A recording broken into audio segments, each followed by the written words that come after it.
I just wanted to welcome everyone who's on Facebook right now. We're going to get started in just a few minutes to let everyone into the Zoom and into Facebook.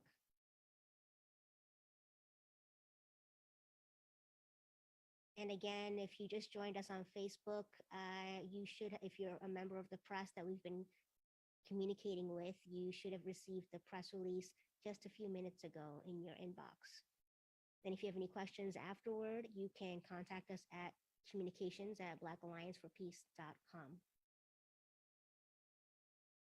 And if you have any questions or are trying to figure out how to report on the Zone of Peace, you can always email us at communications@blackallianceforpeace.com, and we can try to set up a conversation to brainstorm with you how it can be reported on.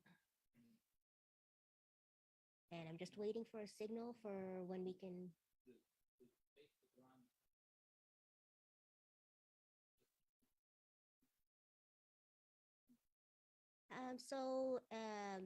If you're on Facebook watching live, if you can please write a comment in the chat of Facebook just to let us know that you can hear us okay.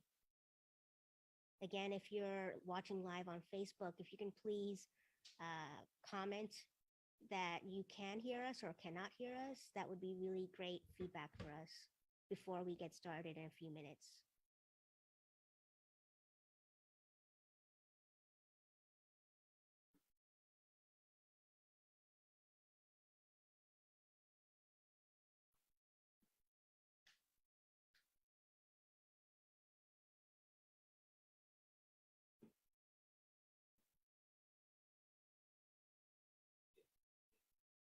Okay, so we got confirmation that we can be heard on Facebook Live.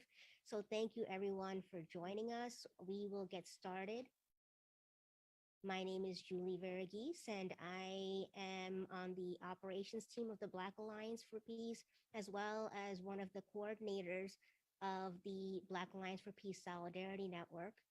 Today, we are holding press events and launch events in 3 different cities, here in Washington, D.C., as well as in Havana, Cuba, and in Port-au-Prince, Haiti. And so this Zone of Peace campaign that we are launching is intended to activate a declaration that was put out in 2014 by the community of Latin American and Caribbean states. And it's intended to bring together popular forces throughout the Americas region to ensure that the declaration is implemented through a people-centered process.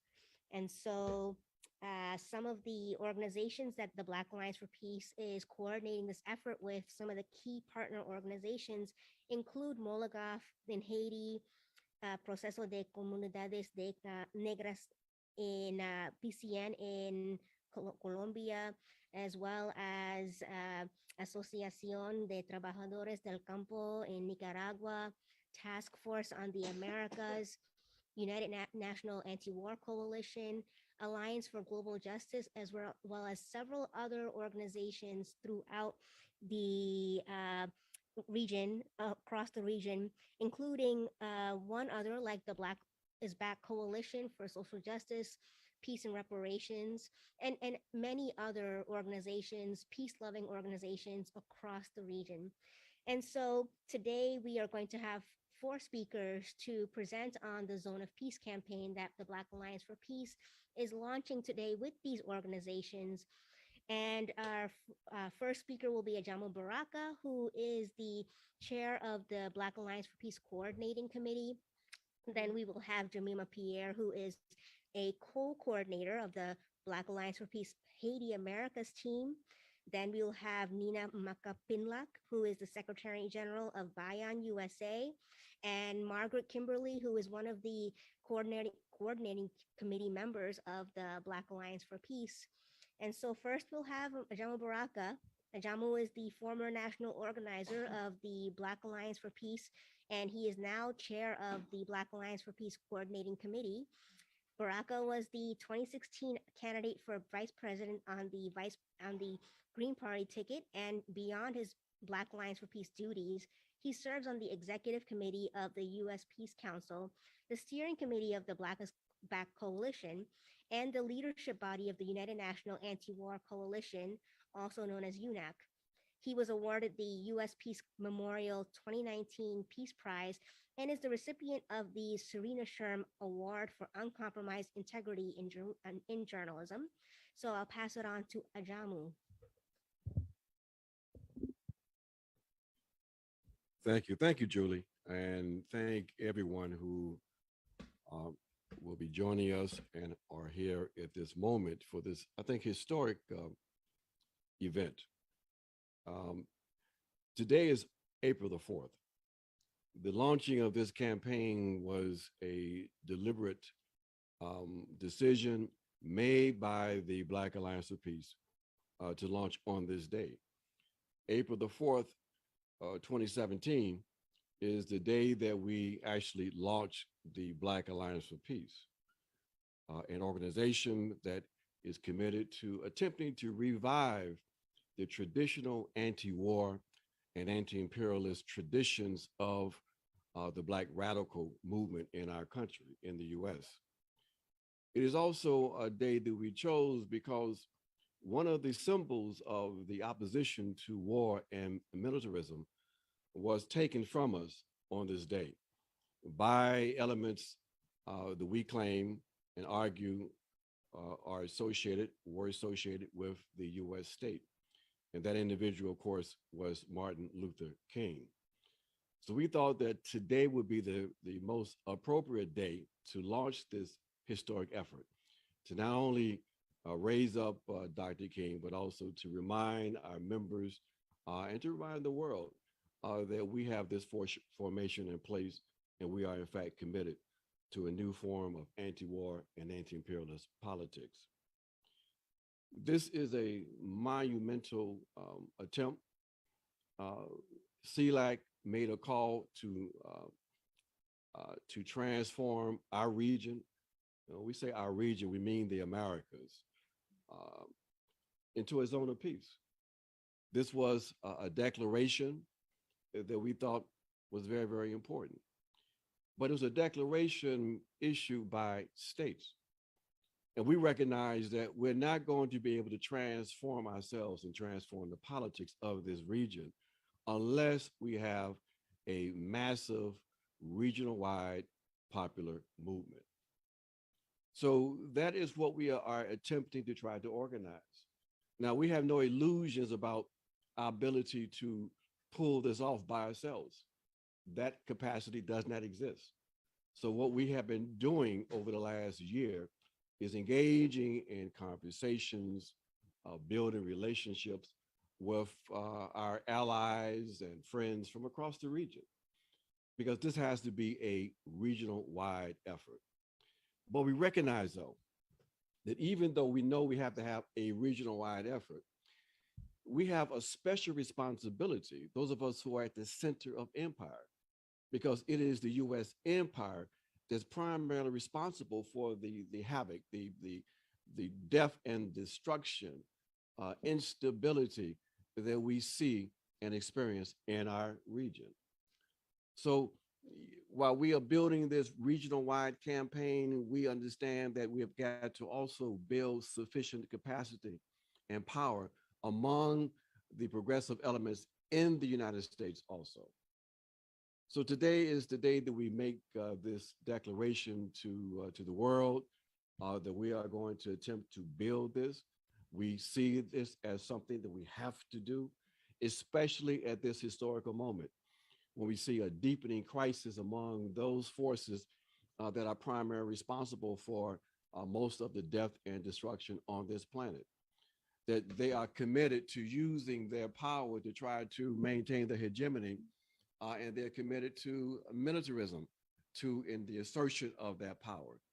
And so we have to build a counter movement. They cannot assert themselves militarily without the support of the people, without the support in the United States of the people. Well, we intend to undermine that support, to present a different image of what we need to be building, to build the capacity to resist the merchants of death.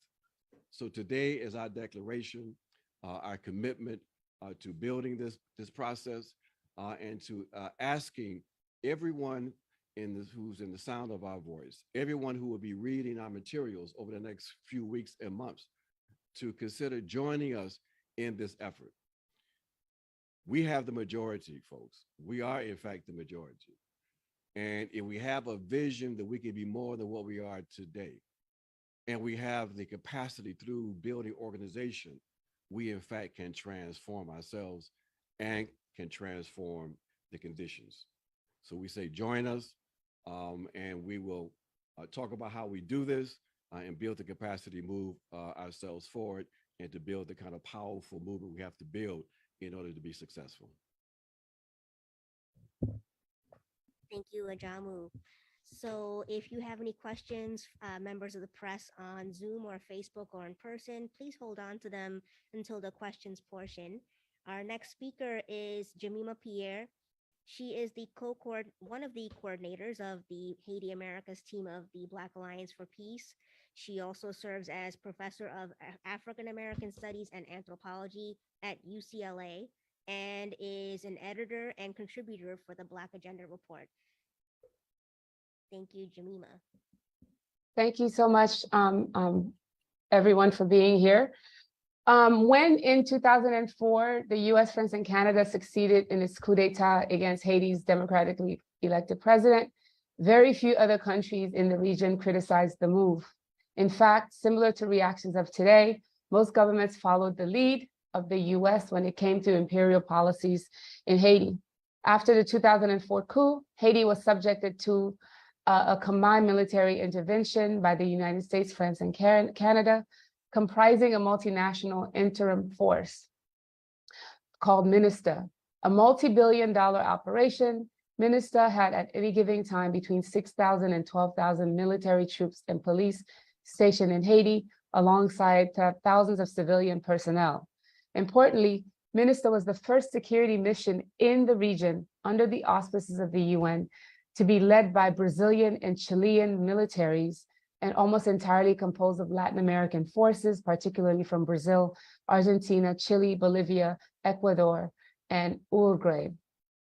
And the UN occupation under MINISTA was marked by its brutality towards Haitian people. In addition to bringing cholera to the country, UN forces were used to quell pro-democracy protests. Peacekeepers also participated in extensive exploitation of the people, and exploitation and killing of the people. But one of the reasons that the brutal UN military occupation of Haiti could fly under the radar was because it was populated by a multinational, multiracial military and civilian force, mostly from the region. Why is it so easy for these non-white and oppressed nations to come and serve US and Western imperial interests in Haiti? Could it be that they too have imbibed the dehumanized and frankly racist views of Haitian people? One would think so if one viewed the recent actions by some leaders in the region that deploy the similar racist tropes and assumptions about Haiti and are openly supporting another US-Canada sponsored foreign military invasion and occupation of Haiti. While it is claimed that this military occupation officially ended in 2017 with the dissolution of MINISTA, it continues through the core group, made up of representatives of Brazil, Canada, France, Germany, US, Spain, European Union, and importantly, the Organization of American States. The core group works hand in hand with the US State Department and is the imperial power behind the ongoing destruction of Haiti's sovereignty. In the first instance, Haiti is the perfect site to help us understand the contemporary guises and articulations of US and Western imperialism in the region. With Haiti as clear model and in the continuation of the Monroe Doctrine, the US government has greatly expanded its military force in the region. Southcom, for example, is a key concern. Incorporating the Caribbean and South and Central America, US Southern Command, or Southcom, claims to be protecting human rights in the region as a long-term responsibility through the development of regional militaries controlled and facilitated by the US. Southcom works to extend US military influence throughout the Americas and to promote militarism in line with US interests, relying on spurious claims of humanitarian assistance and disaster relief and counter narcotics operations to increase US control over the region. Each year, Southcom uses humanitarian assistance exercises and disaster response as military training platforms. So the official linking of the military humanitarianism comes through the renewed US Monroe Doctrine, now called the Global Fragilities Act, a 10-year plan that will allow what they call, that the US would allow for the integration and sequencing of US diplomatic, development, and military-related efforts in the region. The Black Alliance for Peace, Haiti America's team, is coordinating a collective campaign for a zone of peace in our Americas. But we say that Haiti is key to the liberation and transformation of the Americas region. Haiti is part of the global anti-colonial revolutionary project and revolutionary Pan-African movement. Therefore, for BAP, Haiti is the entry point for our expanded work in the Americas.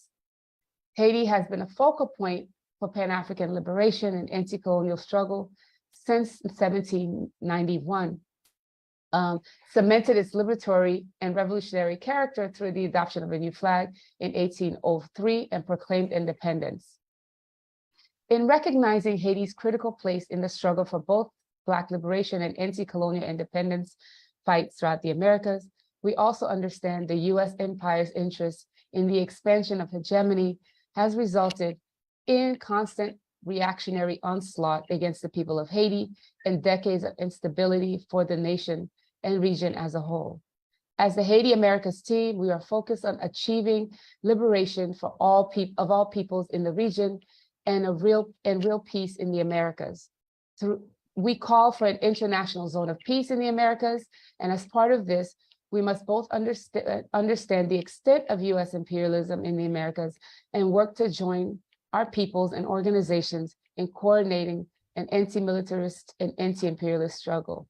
This call for peace is a call for the peoples and nations of the Caribbean and Latin America to resist the US, EU, NATO axis of domination, increasing militarization of our region, and the US NATO soft power practices in our Americas. So our demands are to dismantle Southcom, for the United States to return to Cuba and its people, the territory illegally occupied by the Guantanamo Naval Base, the stopping of military interventions into Haiti, the shutdown of the state terrorist training facility called the Western Hemisphere Institute for Security Cooperation, and we oppose all illegal sanctions and blockades of nations in our regions, including all economic warfare and lawfare, and we recognize their sovereignty. Thank you. Thank you, Jemima. And again, if you're a member of the press and you're watching on Zoom or on Facebook or are in person, please hold your questions until after all the speakers have gone. So our next speaker is Nina Makapinlak. She is the Secretary General of Bayan USA, an anti-imperialist alliance of over 20 national democratic organizations that are fighting for genuine democracy and national liberation in the Philippines. Warm and militant greetings. Bayan USA is a proud member of the United National Anti-War Coalition, or UNAC, and we're happy to be here today to commemorate the 6th anniversary of Black Alliance for Peace and support the launching of the Zones of Peace campaign. We remember the great Martin Luther King Jr., the anti-capitalist, anti-war Martin Luther King Jr., who spoke out against the oppression of Black people in the US and against the oppression of peoples everywhere under US imperialism.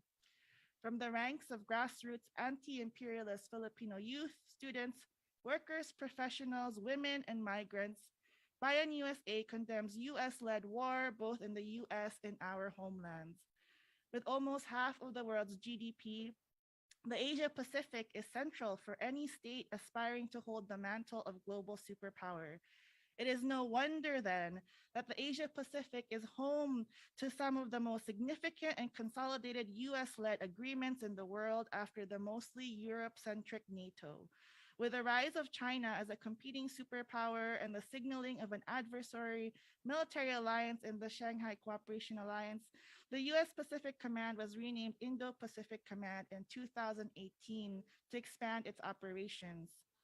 The treaty signed by the US gave it easy access to territories through the allowance of overseas military bases, public displays of strength through joint military exercises, reliable markets for weapon sales, and the assurance that signed countries will support any US led war in the name of so called mutual defense. All this has disastrous effects on the livelihoods of the people of the world. In the Philippines, we see this playing out with the US Marcos II regime. The son of an infamous dictator, Bongbong Marcos Jr., just approved the expansion of US bases in 4 additional Philippine facilities.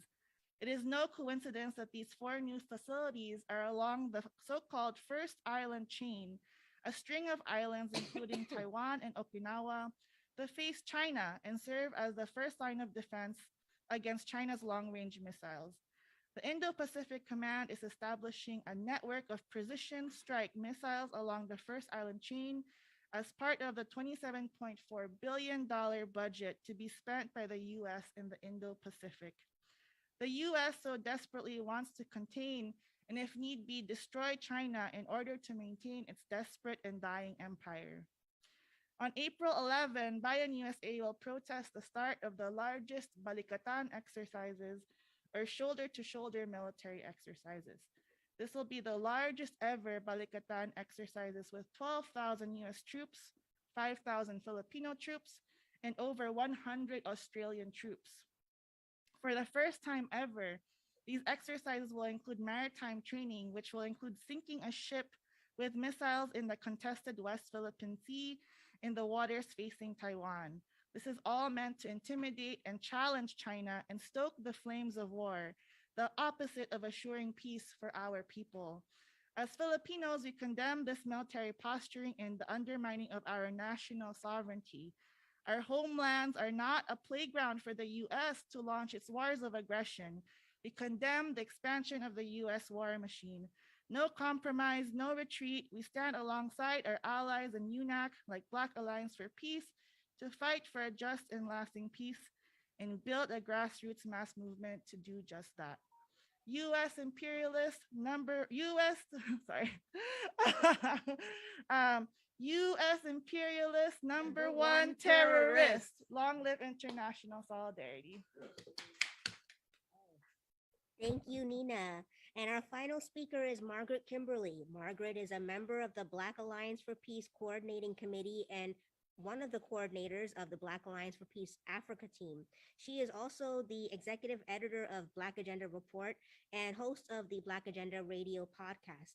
She is a recipient of the Serena Sherm Award for Uncompromising Journalism and a board member of Consortium News.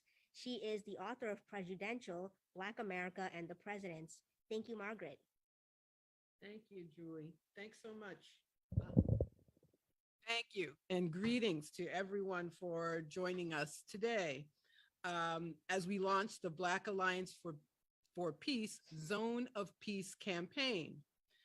We are following the Community of Latin American and Caribbean States, CELAC, in their 2014 declaration made at their meeting in Havana, Cuba, that the Caribbean and Latin America should be a zone of peace, and affirming that the peoples of this hemisphere must play a role in that process of freeing themselves from US militarism and other forms of interference.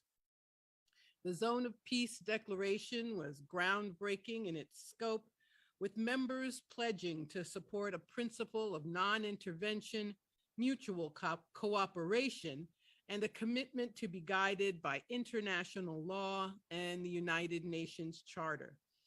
The proclamation also reaffirmed the commitment to keep the Caribbean and Latin America a nuclear-free zone. Of course, the Black Alliance for Peace supports that proclamation, But today we announce that we are doing more than that. As always, Black Alliance for Peace affirms the right of peoples to self-determination, and that means there must be grassroots popular support for the zone of peace concept. It isn't enough for states to make these declarations. The people must have a voice too if this declaration is to become a reality. In our declaration, we say that BAP is building a region-wide coalition to rid the Americas of warmongers and foster a network of popular people's struggles, grounded and informed by the needs and aspirations of the oppressed. This network would anchor a unified, comprehensive strategy for decolonization and radical social change. The states of the region are in fact under constant attack from the US. This year is the 200th anniversary of the Monroe Doctrine, in which the US declared that European states must stay out of the hemisphere, which meant that the US was claiming the entire region as its own. And to this day, the idea of the Caribbean, Central America, and South America being a backyard of Washington is openly expressed. CELAC exists as an effort to counteract the control the U.S. exerts through the Organization of American States. The Washington-based OAS is nothing more than the means for the U.S. to prevent the rest of the region from acting with any degree of sovereignty. If there is no people-centered approach, then we see Southcom undermining national and popular rights. These US command structures, Southcom, AFRICOM, Indo-Pacific Com, etc., exist for the purpose of exercising US control over the entire planet with its doctrine of full spectrum dominance. At Black Alliance for Peace, we initiated the US Out of Africa Shut Down AFRICOM campaign. And every October during AFRICOM's founding anniversary, we mobilize people in this hemisphere and in Africa itself to say, shut down AFRICOM, withdraw US forces from Africa, demilitarize the continent, close the 800 US bases that exist outside of this country, including in Africa and every other continent, and we call on the Congressional Black Caucus to hold hearings on the impact of AFRICOM. Of course, we want to shut down Southcom too. The Southcom commander openly says the usually more quiet part out loud, quote, "Why is the region important? With all its rich resources and rare earth elements, there's a lithium triangle, which is necessary for technology. 60% of the world's lithium is found in the lithium triangle of Argentina, Bolivia, and Chile," unquote. She added a need to box out our adversaries, and she mentioned China and box out our competitors in the region. Southcom, like AFRICOM, exists to secure resources for US multinational corporations, and in so doing, exert control over people and the governments that should represent them. There are many things I could talk about in this short time, but I briefly want to mention Nicaragua. Like Haiti and other countries in the region, it suffered under US attack for decades. Way back in the 1850s, a man named William Walker took a gang of mercenaries to Nicaragua, involved himself in the Civil War, and declared himself the president. And he was recognized by President Franklin Pierce. But the US sent Marines to Nicaragua in the 20th century who stayed for nearly 20 years. And now that nation's still under attack. Why? Because people there dared to elect the government of their choice. Today, the US doesn't send in Marines, but it will sanction nations like Nicaragua and Cuba and Venezuela and others around the world. And yes, sanctions kill. In Nicaragua, the US attempted a coup as late as 2018, and recently the Secretary of State welcomed some of the coup makers to Washington and uses war propaganda and even the United Nations, which is used to file spurious charges of human rights violations at the behest of the US. That's why BAP is needed, to reach people in this region, to educate and mobilize them and help make the zone of peace a reality. BAP was founded in order to oppose these structures. Founded on this date in 2017, and we continue to be true to our mission and our principles of unity, which bring us together to say, shut down Southcom, Yankees go home, and make the region a zone of peace. Thank you. Thank you, Margaret. So, thank you, Margaret. We are going to take questions now from Zoom, our press participants on Zoom, on Facebook, and in person. And I see we have a question in the audience. Can you say your name and your question?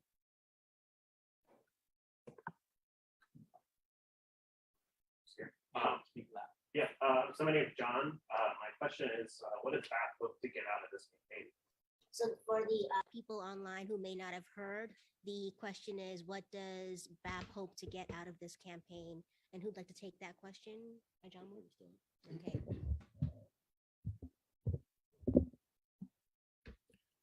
Thank you. There are a few things we have to try to achieve. In terms of executing the campaign, we want to build two structures. One will be a regional-wide coordinating structure that will continue to develop the campaign. But we also are going to build a mass structure called the U.S. NATO Out of the Americas Network. That will be geared toward mobilizing the support and the power of the people to expel those forces, specifically the U.S. settler state and NATO, from our region. Now, when we say expel the U.S. from the region, we're not talking about the people of the United States, but we're talking about the settler colonial state that has demonstrated that it is incapable of living in our region in peace, that it will continue to evoke a repression and to impose itself on the democratic aspirations of the people of this region. We see the U.S. and NATO as representing a existential threat, not only to the people of our region, but to collective humanity. Unless there's a shift of power from these maniacs, then we are all threatened. So this campaign is to help us to build that ability to, in fact, do that. And let us say this. We understand that, there's a certain kind of politics we see in the U.S. Some of us refer to this as the politics of pragmatism. We believe that there is significant sectors of the population that are prepared to engage in a real effort to transform ourselves, that they are fed up with unending wars. They are fed up with seeing their resources plundered by elements of the military-industrial complex. They see the obscene profits that have been made just from the Ukrainian manufactured crisis and war, where the energy companies and the military arms suppliers are reaping obscene levels of profits. They are beginning to see that war, in fact, is a racket. And so they're prepared to oppose this. And that opposition is what the rulers in this oligarchy are attempting to try to undermine. They don't want that kind of awareness to become more aware of itself. Well, this campaign is geared to, in fact, deal with that, to bring that kind of opposition to the surface. We want to do a few things in terms of our concrete objectives in this campaign. One, we want to dismantle Southcom and shut down the 76 military bases in our region. We want to end all U.S. and NATO military exercises, close all foreign military bases, installations, and enclaves, as well as withdraw foreign occupation forces from our region. We want to disband U.S.-sponsored state terrorist training facilities, like the Western Hemisphere Institute for Security Cooperation, formerly known as the School of the Americas, basically a terrorist facility.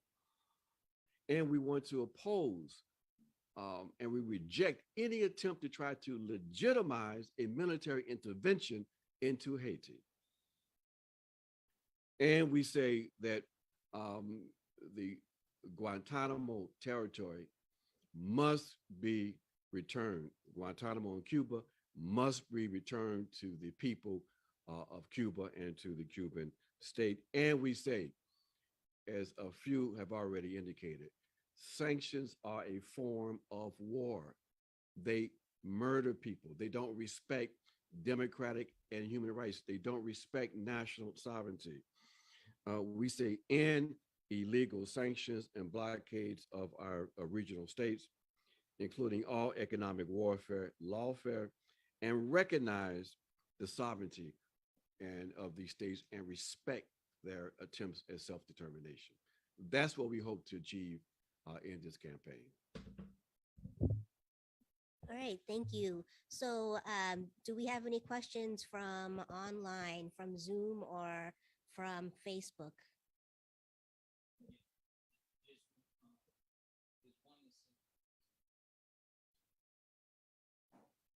Okay, first question was about the video for this, and we'll be sending it out. Yes, we'll be posting the video, and people will be having access to the video after it's over.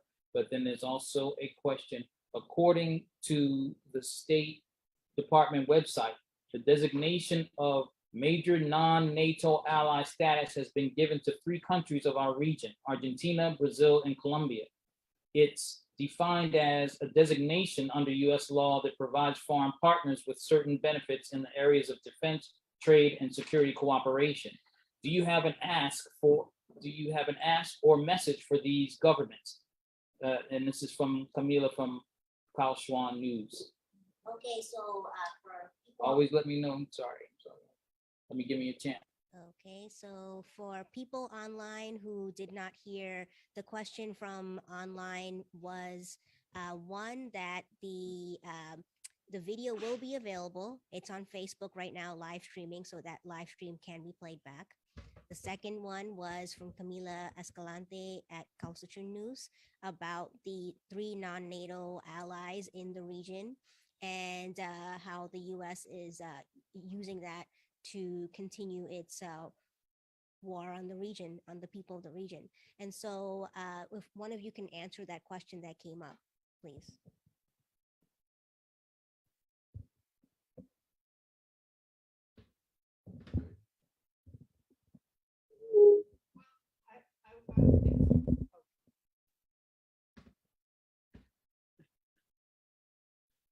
Well, we are, let me take this off.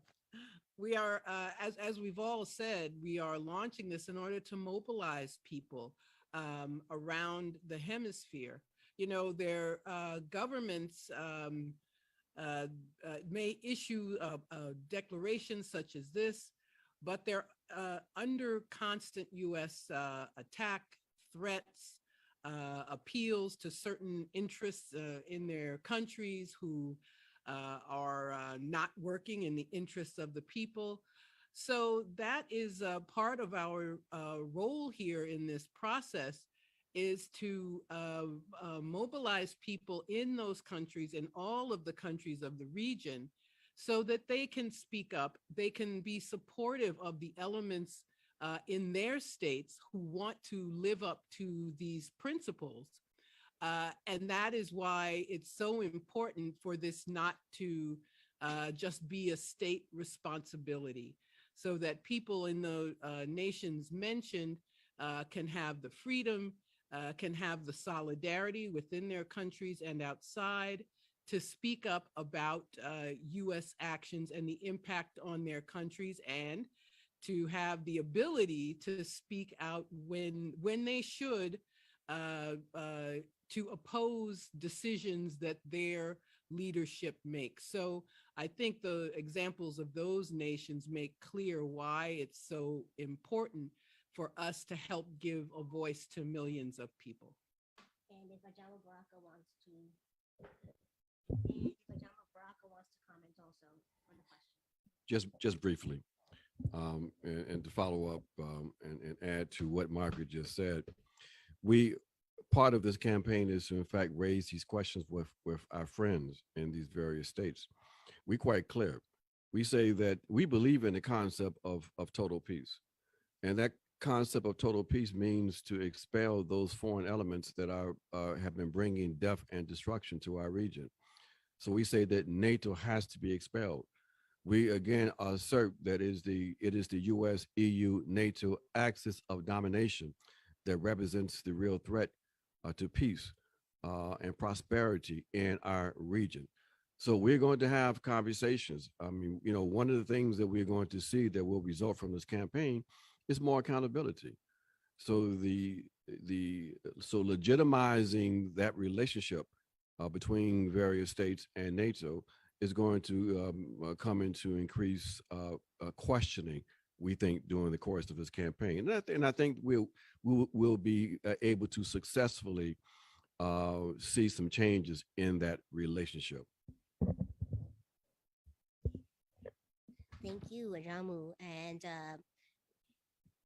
And Jamima Pierre.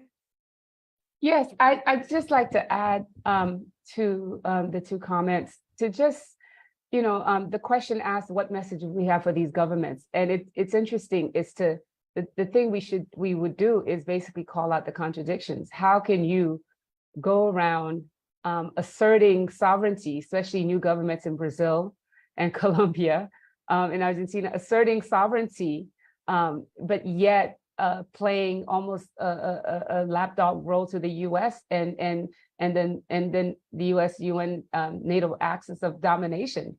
How could you support this violent military organization called NATO that's been around for really destroying other nations and destroying sovereignty? How do you not know that the U.S. has no friends? The U.S. has people that and countries that it uses, and so those are the questions I would ask these governments around this. Okay, thank you, Jamima. And we have a question from the audience, actually. We'll alternate. So there's one from the audience here, actually. Can you state your name and your question, please? And I'll just repeat for the audience. Okay. Hi, my name is Jill Clark Golub, and I'm with Friends of Latin America and also the Nicaragua Solidarity Coalition. And I'd like to congratulate Black Alliance for Peace for this initiative and for the leadership role that you've played in the anti-war movement in the United States and now around the world ever since the founding of Black Alliance for Peace. And I wonder if you could just tell us a little bit more about the BAP Solidarity Network and how non-African people can support the work of BAP. Thank you. Okay, I'll take that question because I'm one of the coordinators of the Solidarity Network. So the Solidarity Network was consolidated in 2020 to allow non-Africans to support the work of the Black Alliance for Peace and to partner with us in this movement that we're building. And so if you join the Solidarity Network, either as an individual or as an organization, you become part of this network of people who are trying to build an anti-imperialist movement in the heart of the empire of the United States. And our people, our members are doing all kinds of things from writing an Afghanistan newsletter that comes out regularly. And they just launched a prisoner support committee, and they'll be very active with this Zone of Peace campaign that has just launched today. And so those are some of the ways that non-African people can support the Black Alliance for Peace by joining the Solidarity Network. Thank you for your question. How do they do it? And they can join by going to blackallianceforpeace.com/join.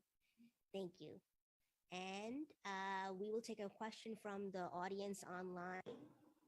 Actually, I think that the one that we had in here was just answered. Okay, so just So yeah, it was how do people get involved with this initiative? with this initiative, actually, Sorry.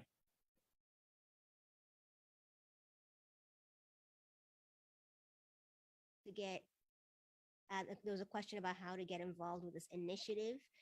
With the Zone of Peace campaign, the website is live now. It is blackallianceforpeace.com/zone of peace. You can go there, check out the resources, get an understanding of the reasoning, the rationale behind the campaign. You can download those resources. You can ask your organizations to endorse and join the Zone of Peace campaign, which includes joining the US/NATO out of the Americas Network, which is the mass-based structure for moving this work forward. And you can check all of that out at blackallianceforpeace.com/zone of peace. Any other questions? Oh, we have someone in the back here.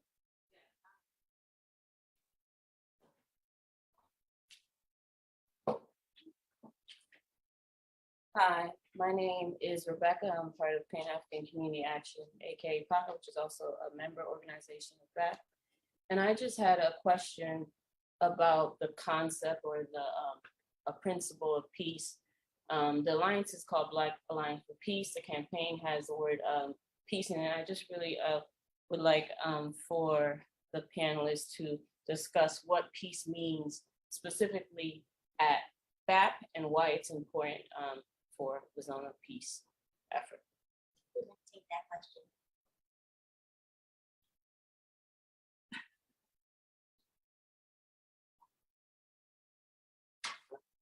Should I comment? Okay. Thank you. I think, thank you. Very, very important question, because there is an approach to the peace ideal that I think really distinguishes the Black Alliance for Peace and is at the center of this campaign. Our work is informed by what we define as the Black radical peace tradition. We have, as part of our membership, one of the leading young scholars in this field, we call her Dr. CBS, Dr. Sharice Burley. How you pronounce that? Stelly, yes, that's what we say, Dr. CBS, who's for people like me, who's been in the forefront of developing this concept. And the way in which we define the Black radical peace tradition is that peace is not the absence of conflict, but rather the achievement by popular struggle and self-defense of a world liberated from the interlocking issues that contribute to global conflict. This will be accomplished through the defeat of the global systems of oppression that include colonialism, imperialism, patriarchy, and white supremacy. So for us, one achieves peace by identifying those structures that perpetuate violence.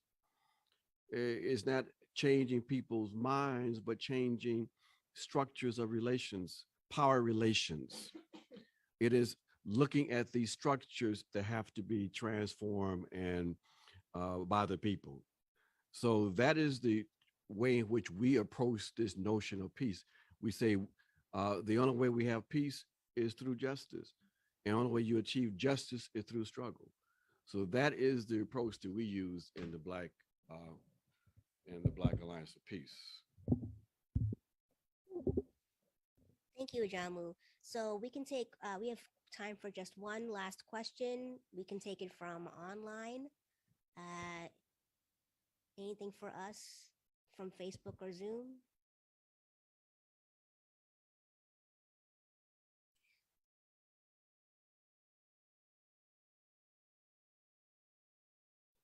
Just give us a moment as we're scrolling through. Thank you for your patience.